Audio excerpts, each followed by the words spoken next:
I never thought finding a letter could destroy my entire world, but that's exactly what happened last Tuesday. My name is Harper, and up until that moment, I'd been living in my twin sister's shadow, playing the role of the other Lawson daughter. I was searching through my father's home office for a USB drive when I found it, a thick envelope from the Berklee College of Music, dated 3 months ago. My hands trembled as I read the acceptance letter, along with the full scholarship offer they'd extended. An offer I'd never known about. "What are you doing in here?"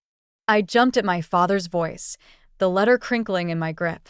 He stood in the doorway, his expression shifting from surprise to anger as his eyes locked onto the paper in my hands. "When were you going to tell me about this?" I asked, my voice barely above a whisper. "That's none of your concern." He stepped forward, hand outstretched. "Give it to me." "None of my concern?" "It's my acceptance letter." The words came out louder than I intended, echoing through our too-perfect house. "You had no right to hide this from me." "Harper, keep your voice down," he warned, but I was already pushing past him, letter clutched to my chest like a shield. I stormed into the dining room where my mother and Lila were setting the table for dinner. Their perfectly coordinated outfits making me feel even more like the family misfit in my ripped jeans and band t-shirt. "Did you know about this?" I demanded, waving the letter. My mother's face paled, and Lila suddenly became very interested in straightening the silverware. "You all knew, didn't you?" "Sweetheart, we were trying to protect you," my mother said, reaching for my arm. I jerked away. "Protect me? From what? Success? Happiness? Following my dreams? From throwing your life away on a pipe dream?" My father cut in, his voice hard. "Your sister is heading to medical school. She has a real future ahead of her. This music nonsense." "Nonsense." I laughed, but it came out more like a sob. "They offered me a full scholarship. They think I'm good enough, but you couldn't even give me the chance to decide for myself."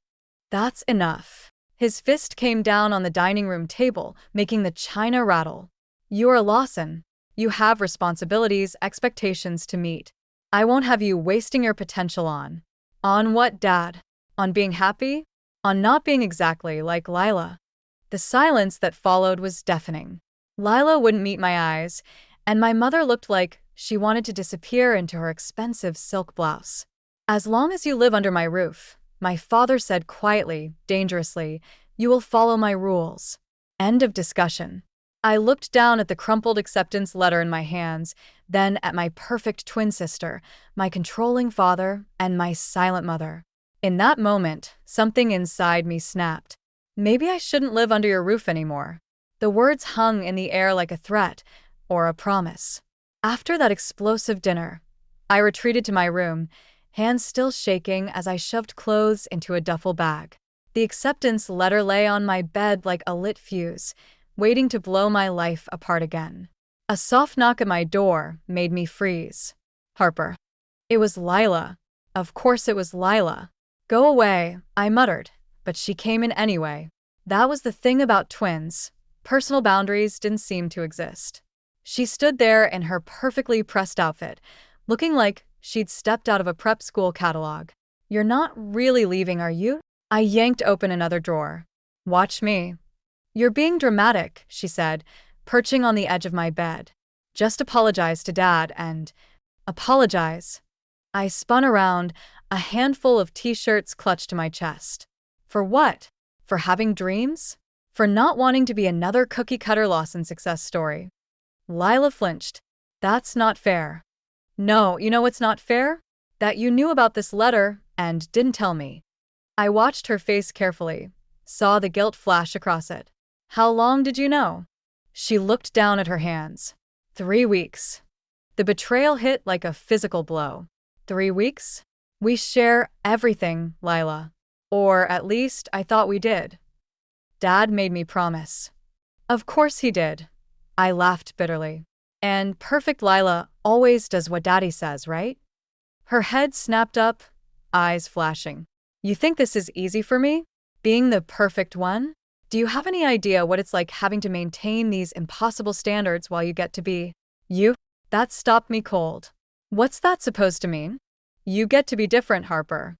You get to rebel and play your music and wear whatever you want. Meanwhile, I'm trapped being exactly who they want me to be, and I'm so tired of it I can barely breathe sometimes. I stared at my sister, really looked at her for the first time in years. The perfect posture, the immaculate appearance, it was all armor, I realized. Just like my rebellious attitude was mine. Then why don't you do something about it? I asked, softer now. She stood up, pacing the room. Because someone has to be the good daughter. Someone has to meet their expectations. And since you won't, that's not fair and you know it. Life isn't fair, she snapped, then caught herself. When she spoke again, her voice was controlled, measured, just like our mother's. Look, I know you're angry, but running away isn't the answer. I zipped up my duffel bag. Neither is staying here and letting them crush my dreams. Where will you even go? Grandmother Mabel's, I said, watching her eyes widen.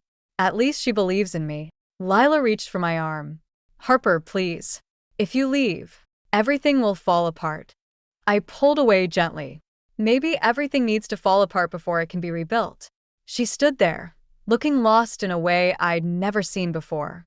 For a moment, I saw past the perfect facade to the scared girl underneath.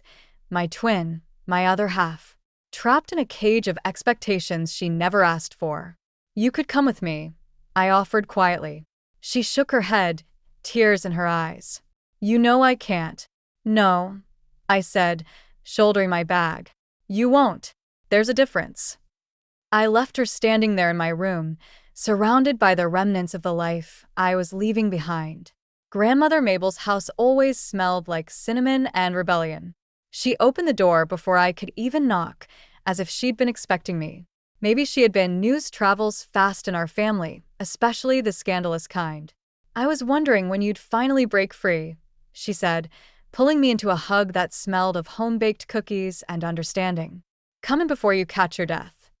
I followed her into the living room, where her old upright piano stood like a sentinel against the wall. The same piano where I'd first learned to play, hidden away from my father's disapproving glare.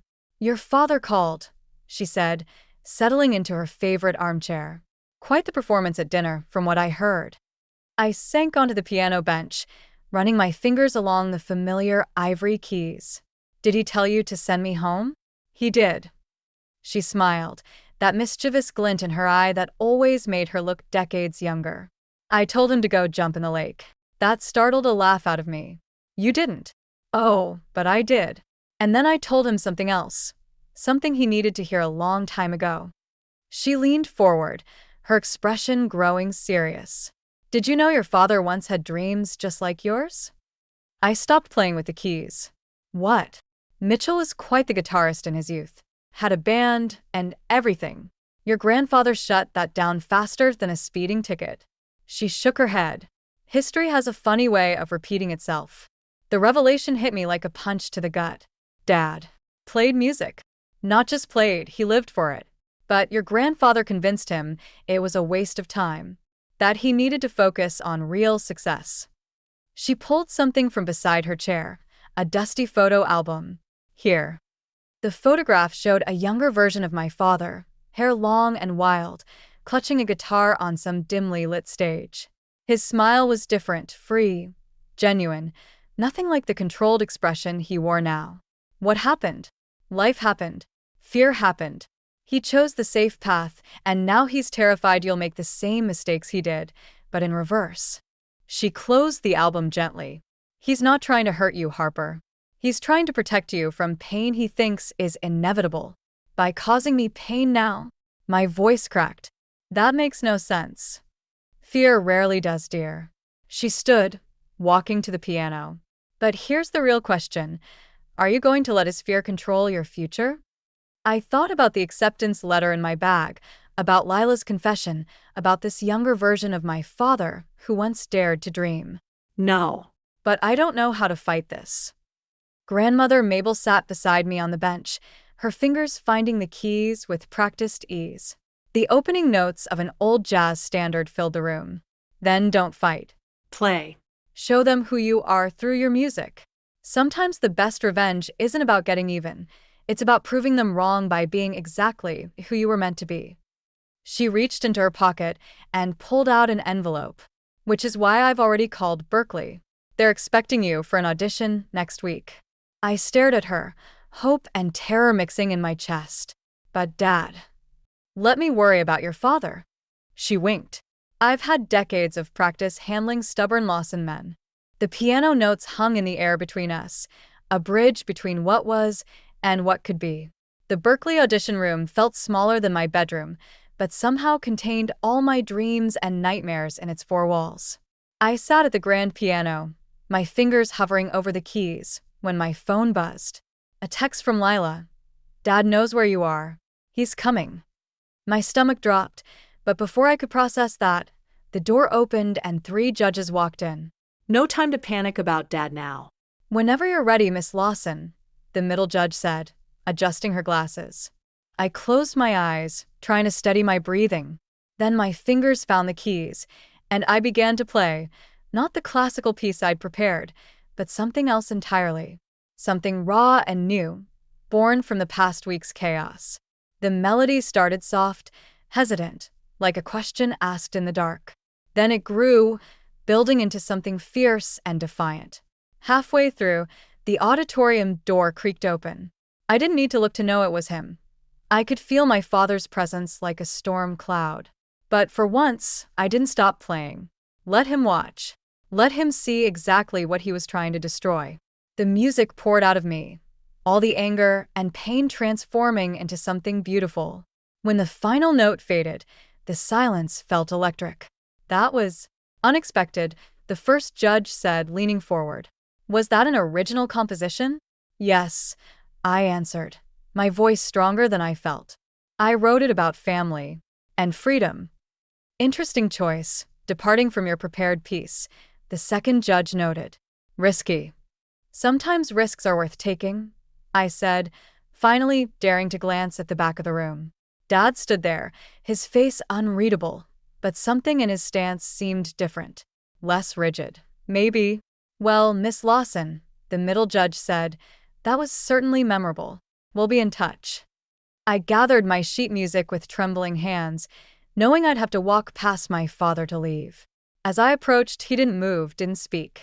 Just watched me with eyes that reminded me of the young man in grandmother's photograph. In the hallway, he finally broke the silence. That piece. What was it called? Breaking Free, I said, bracing for the lecture, the disappointment, the demands to come home. Instead, he pulled something from his coat pocket, a worn leather case. Inside was a guitar pick, edges smoothed by years of use. I used to carry this everywhere, he said quietly. Thought I'd lost it years ago. Your grandmother found it in her attic yesterday. I stared at the pick, this tiny piece of my father's hidden past. Why did you really come here? He closed the case, his fingers lingering on the leather. To stop you from making a mistake. He paused, and for the first time in my life, I saw uncertainty in his eyes. But after hearing you play just now, I'm not sure who's making the mistake anymore. Before I could respond, my phone buzzed again. Another text from Lila. Mom found Dad's old recordings. They're amazing. Harper, there's so much we never knew. I looked up at my father, seeing him clearly for the first time, not as the tyrant who tried to crush my dreams, but as someone who'd had his own dreams crushed long ago. Maybe, I said carefully, it's not too late for either of us to learn from the past. The acceptance letter from Berkeley arrived on the same day as the band invitation. I stood in Grandmother Mabel's kitchen, holding both pieces of paper, feeling like the universe was playing some cosmic joke. Jasper and Noah wanted me to join their band, Midnight Revival, as their lead vocalist and pianist. They had a regular gig at the Underground, one of the city's most popular indie venues. Well, Jasper leaned against the doorframe, his guitar case slung over his shoulder. You in or out? I glanced at the Berkeley letter again. The semester doesn't start for 3 months. Exactly. Noah chimed in from behind him. Perfect timing for a summer residency. We could really make something happen, Harper. Before I could respond, my phone lit up with a text from Mom. Your father's been listening to his old recordings all week. He hasn't done that in 20 years. Harper. Jasper's voice pulled me back. Earth to Harper? I need to think about it, I said, but my fingers were already itching to play, to create something new. That night, we sneaked into the underground for an impromptu practice session.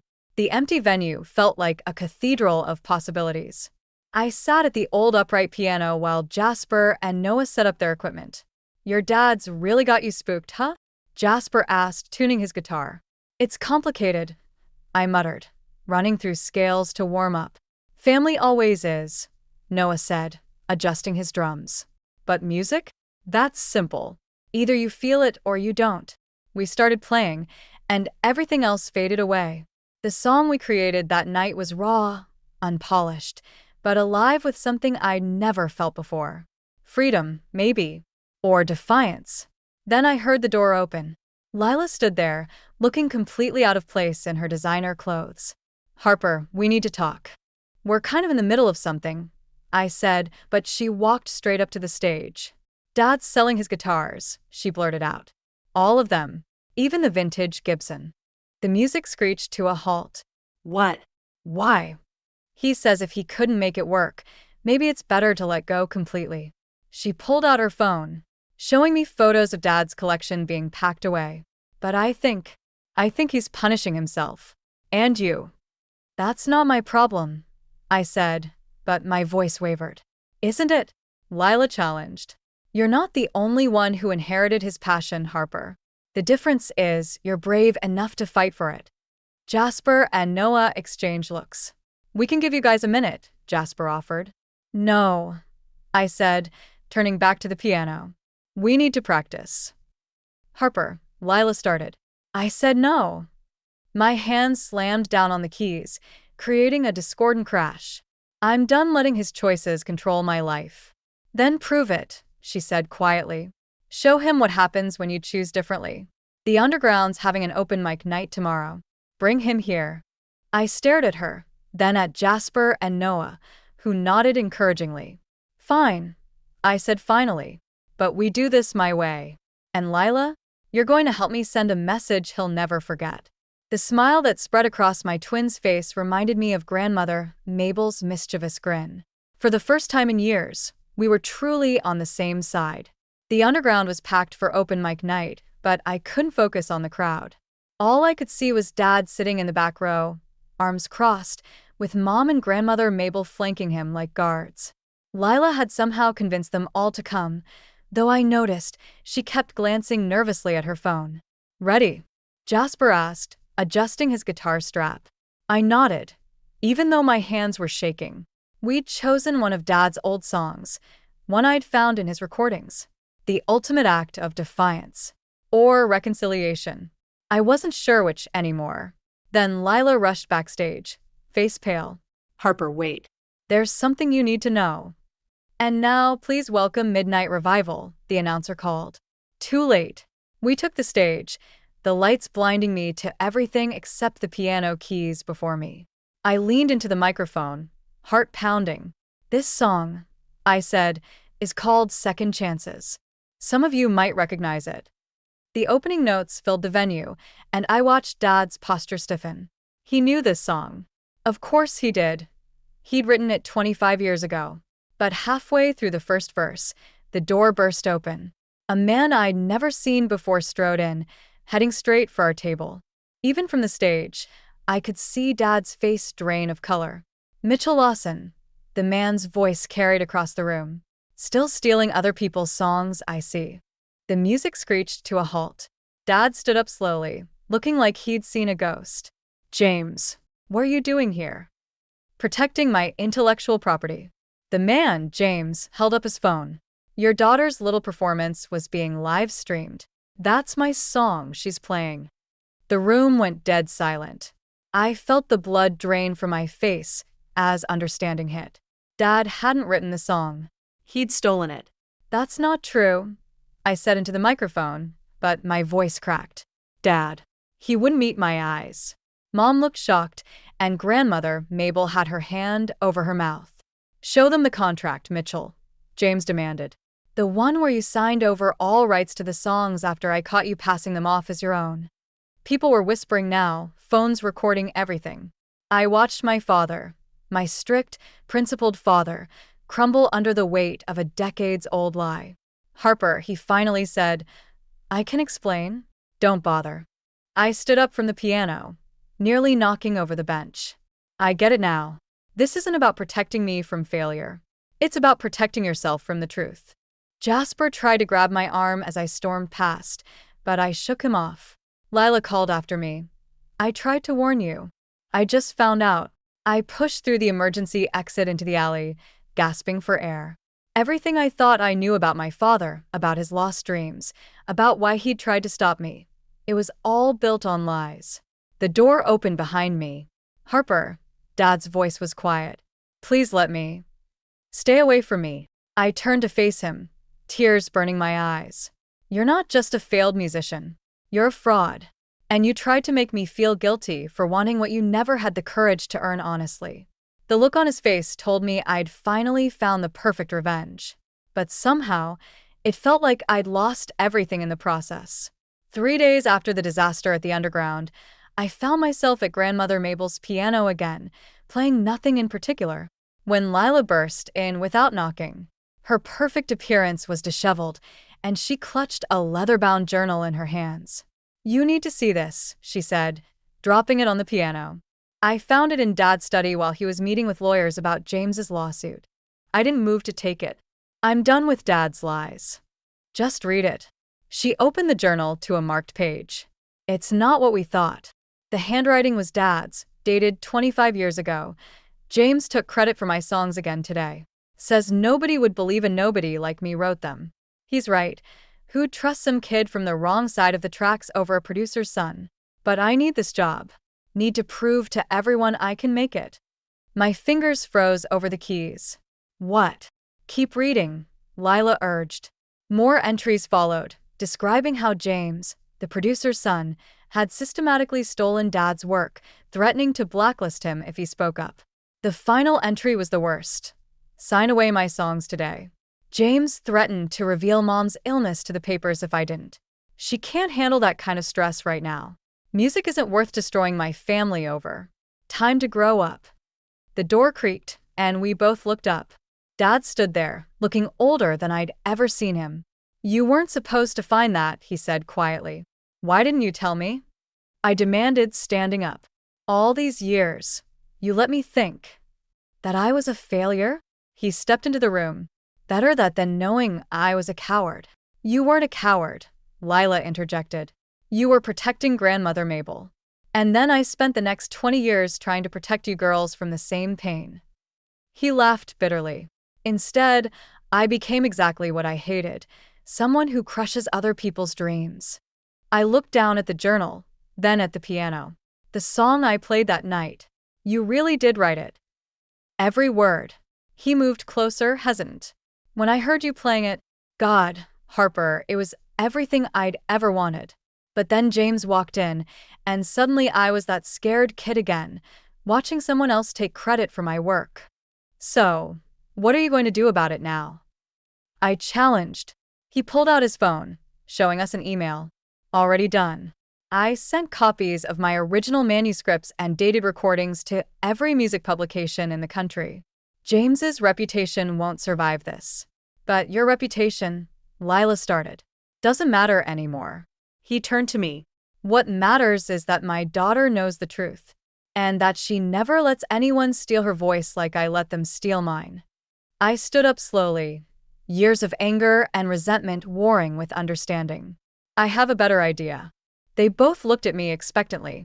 Let's write a new song, I said. Together. About truth and lies and finding your voice again. Let the world hear both our stories. Dad's eyes filled with tears. I don't deserve. This isn't about deserving. I cut him off. It's about healing. And maybe a little revenge too. The right kind this time. For the first time in years, I saw my father smile. Really smile, as he sat down beside me at the piano. 1 year later, I stood backstage at the Underground, watching my father tune his guitar. The venue had changed, new paint, better sound system, but the energy felt the same. Nervous excitement crackled through the air like static electricity. Ready? I asked, adjusting my mic stand. He nodded, fingers running over the strings of his restored vintage Gibson, the one he'd almost sold. Just like we practiced. Jasper and Noah took their positions, while Lila set up her easel at the side of the stage. She'd been documenting our journey through her art, finding her own voice in splashes of color and bold strokes. Her latest piece hung in the venue's entrance, a portrait of our family, half in shadow, half in light.